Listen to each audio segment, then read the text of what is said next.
제 영상을 보신 분들은 아시겠지만 저는 20대 초중반쯤에 이제 급성심근염이라는 거를 알아서 진짜 산소호흡기까지 끼면서 제 스스로 숨을 잘 못 쉬던 때가 있었어요. 어떻게 보면 저는 그래도 죽음에 조금 더 가까워 본 적이 있는 사람으로서 항상 뭐랄까 조금 더 이 삶을 대하는 태도가 겸손해야 한다라는 거를 그때 좀 되게 많이 깨달았었는데, 요즘에 저의 삶을 돌아보니까 하나도 저의 삶이 그렇지가 않아서 저의 삶에 주어진 많은 것들이 그냥 무한할 거다, 영원할 거다, 뭔가 계속 있을 거다라는 그냥 그런 생각에 빠져서 살고 있는 것 같아요. 뭐 사실 제 비자 상황도 마찬가지죠. 저는 뭐 비자에 이렇게 문제가 생길 거라고, 비자가 이렇게 오래 걸리거나 안 나올 수도 있을 거라는 가능성을 한 번도 생각을 해보지 못했었고, 근데 최근 들어서 뭐 거절당하는 사람들이 있다더라, 그런 이야기들을 계속 들으니까 여기에 내가 언제까지나 있을 수 있는 사람이 아니구나 되게 체감을 하고 있어요. 그래서 어쩌면 이 캘거리라는 곳에서 내가 보낼 수 있는 시간이 정말 얼마 남지 않았을 수도 있겠다. 당장 내일일 수도 있고 다음 주일 수도 있고 다음 달일 수도 있고, 아니면 그 비자를 떠나서 뭐 당장 내가 내일 아침에 눈을 뜬다는 보장이 있는가? 우리는 되게 많은 것들이 무한하고 영원할 거라고 생각을 하지만 우린 되게 쉽게 영원을 약속하잖아요. 세상에 영원할 수 있는 건 아무것도 없고 영원을 본 사람도 아무도 없어요. 그러니까 우리가 쉽게 영원을 이야기한다는 것 자체가 너무나도 큰 교만이자 어쩌면 궤변일 수도 있겠죠? 저는 외할머니 손에서 좀 많이 컸어요. 저희 부모님이 두 분 다 맞벌이 하셔서 할머니랑 되게 가깝게 정말 친구처럼 지냈었는데, 제가 딱 수능 끝나고 이제 성인이 되던 해에 할머니가 갑자기 돌아가셨거든요. 제 인생에서 느꼈던 가장 큰 절망감을 뽑아보자면 그 중에 하나가 저에게는 수능인 것 같아요. 고등학교를 졸업하고 그 겨울에 처음으로 친구들이랑 술을 처음으로 마셔봤어요. 뭐 그래봤자 한두 잔 뭐 이렇게 친구들이랑 밖에서 먹고 집에 가는데 집으로 가고 싶지가 않은 거예요. 마음이 집으로 가고 싶지가 않아서 저는 할머니 집으로 갔거든요. 그래서 할머니 집에 가서 할머니를 안고 진짜 펑펑 울었어요. 내가 너무 수능을 못 봐가지고 엄마 아빠가 속상할 것 같다고. 한국 고등학생들에겐 다 그렇잖아요. 그 수능이라는 것만 보고 이제 우리는 계속 달려갔었으니까. 근데 이제 그거를 제가 제대로 해내지 못했다는 마음을 할머니 품에 안겨가지고 진짜 펑펑 울었거든요. 근데 이제 할머니도 같이 우시는 거예요. 너가 울면 자기도 마음이 아프다고 그러시면서. 그래서 그날 할머니랑 같이 이제 막 엄청 울었던 기억이 있는데, 또 저는 뭐 그냥 뭐 대학 다 갔고 이제 아르바이트 하면서, 저는 그때 당시 학원에서 아르바이트 했었거든요. 학원에서 애들 이제 뭐 수학이랑 영어 가르치는 그런 거 했었는데, 아르바이트비 받은 걸로 뭐 할머니 내복도 사드리고 할머니 용돈도 조금 드리고 뭐 이런 식으로 그냥 했었어요. 근데 이제 딱 봄에 제가 좋아하는 가수가 그 어쿠스틱 콜라보를 저는 되게 좋아했었는데, 그 팀이 저희 집 근처에 있는 대학에 공연을 하러 온다는 거예요.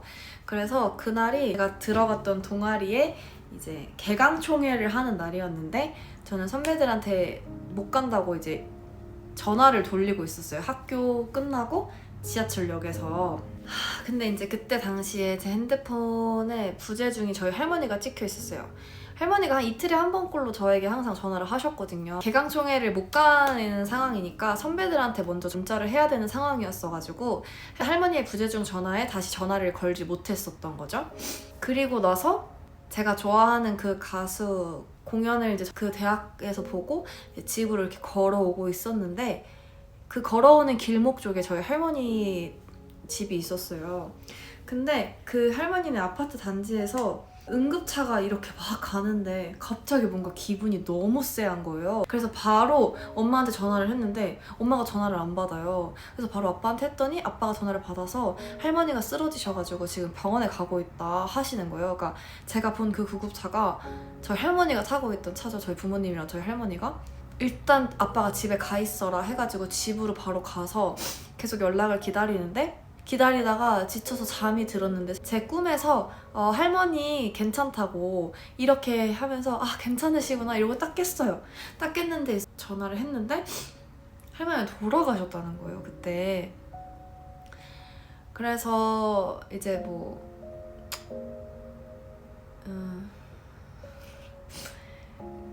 그래서 할머니가 갑자기 돌아가셨는데, 이제 그때부터 제 마음을 계속 어렵게 했던 건 이제 받지 못한 할머니의 마지막 전화죠. 절대 그게 마지막이 될 거라고 생각을 한 번도 한 적이 없으니까, 사실 제가 지하철을 타고 오면서도 전화할 수 있는 시간이 있었고, 그쵸, 얼마든지 전화는 할 수 있었는데 그냥 뭐 지금 하지 않아도 되니까 진짜 그냥 그거에 대한 아무런 생각이 없었어요. 근데 그게 마지막이 될 거라고는 진짜 생각을 못 했었어요. 진짜 못 했었어요.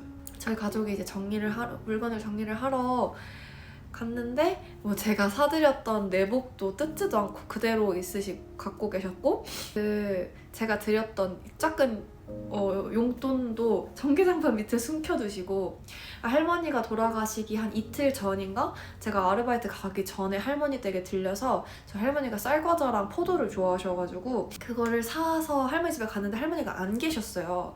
그래서 할머니랑 통화하면서 할머니 이거 여기다 사놨으니까 친구분들이랑 드시라 하고 그것도 다 이렇게 할머니 댁에 두고 갔었는데, 할머니 집 가서 냉장고 열어보니까 할머니가 진짜 하나도 안 드신 거예요. 포도도 쌀과자도 안 뜯으시고 저랑 같이 먹으려고 하셨겠죠 아마. 왜냐면 저 할머니 집에 가서 진짜 적어도 일주일에 하루는 자고 했었으니까. 저는 친할머니는 뵌 적이 없고, 제가 태어나기 전에 이미 돌아가셨고, 친할아버지도 제가 뭐 한 3살, 2살 이때쯤 돌아가셨고, 외할아버지는 제가 초등학교 저학년일 때 돌아가셨고, 그러니까 살아계신 조부모님이 저희 외할머니밖에 없었고, 근데 정말 감사하게 외할머니가 저를 키워주셨고 항상 가까이 있었고, 그러니까 그냥 뭔가 되게 저한테 진짜 소중하고 또 진짜 되게 각별했던 존재인데, 하루아침에 저의 세상에서 사라지니까 그게 저한테는 진짜 너무 슬픈 일이었어요. 그때 했던 생각이 내가 사랑하는 사람을 내가 언제 잃을 수도 있겠구나, 갑자기 잃게 될 수도 있겠구나 라는 어떤 그런 작은 불안함의 시작도 조금 됐던 것 같아요, 저에게는. 그렇게 할머니를 갑자기 보내드리고, 그리고 몇 년 뒤에 저도 아파서 막 병원의 중환자실에서 그렇게 시간을 보내면서 내가 죽을 수도 있겠다라는 생각을 했던 사람인데, 또 너무 인생을 안일하게 너무 영원한 것을 바라고 생각하고 살고 있었구나 라는 생각을 요즘 되게 제 스스로가 되게 뭔가 한심하다 약간 이렇게 생각이 들 정도로 그런 생각이 들었어요. 그 사랑의 이해라는 드라마를 제가 한동안 되게 좋아했었는데, 거기에 나왔던 어떤 장면 중에 여자 주인공이 대학가에서 어떤 라디오를 듣는 씬이 있어요. 근데 그 라디오 방송에서 하는 말이 화양연화, 그 영화 있잖아요. 그 영화의 장면을 이제 이야기해 주시면서 했던 대사가 있는데, 망설이지 마세요. 망설이는 지금 이 순간이 당신의 화양연화일지도 모르니까요 라는 대사가 있어요.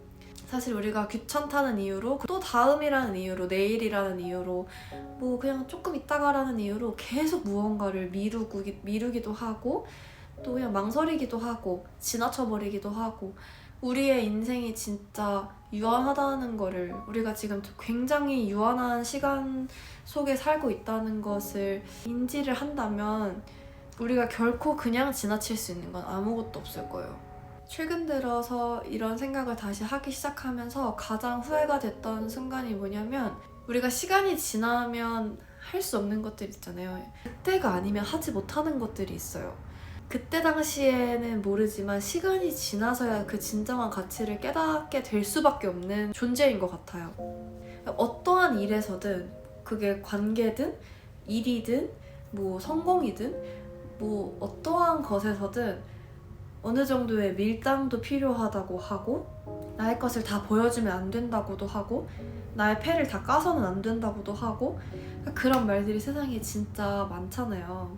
물론 그것도 다 심리적으로 일리가 있는 말들이라고 생각해요. 근데 진심만큼 강력한 힘이 있는 것도 없다고 생각해요.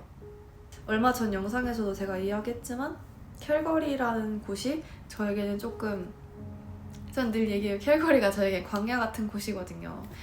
이게 되게 쉽지 않은 삶인데 만약에 이게 나의 정말 마지막이라면 내가 과연 여긴 나한테 너무 어려운 곳이야, 나한테 너무 힘든 곳이야 라는 말로 끝내고 싶을까?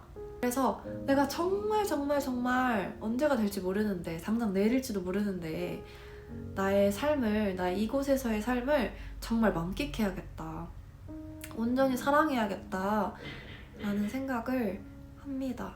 우리의 삶이 언제 끝날지 모르고 우리는 무한함을 기대하지만 결코 무한할 수 있는 삶을 살고 있는 사람들이 아니기 때문에 우리는 그저 유한함 속에서 살고 있는 작은 존재일 뿐이라는 걸 기억하고 산다면 오늘 하루 그 순간이 행복하지 않은 사람은 없을 것 같아요. 그래서 저도 조금씩 생각을 바꿔가고 있고, 일 때문에도 사실 막 얼마 전에도 막 스트레스 받아서 막 혼자 속으로 막 욕하고 막 이랬었는데, 근데 그것 또한도 만약에 나의 마지막이라면 내가 그렇게 끝내고 싶을까? 절대 아니거든요. 제가 하는 일, 또 이렇게 영상을 찍고 나누고 생각을 공유하는 이 모든 일들, 그리고 저와 함께하는 모든 사람들에게도 그냥 제가 더 많은 사랑을 잊지 마세요. 우리는 결코 무한할 수 없습니다. 영원한 건 없습니다. 영원을 본 사람도 없습니다. 그러니까 망설이지 말고 하세요. 망설이지 말고 하세요. 지금이 당신의 화양연화일지도 몰라요. 지금이 당신 인생에서 가장 빛나고 있는 순간일지도 몰라요. 그러니까 망설이지 말고 표현하시고 도전하시고 더 많이 사랑하시고 자기 자신도 그냥 더 많이 믿어주시고 그냥 오늘 하루를, 우리에게 주어진 그 지금의 시간을 정말 만끽하시기를 바래요. 저도 그렇고 여러분들도 그렇고. 망설이지 마세요. 망설이는 지금 이 순간이 당신의 화양연화일지도 모르니까요. 안녕.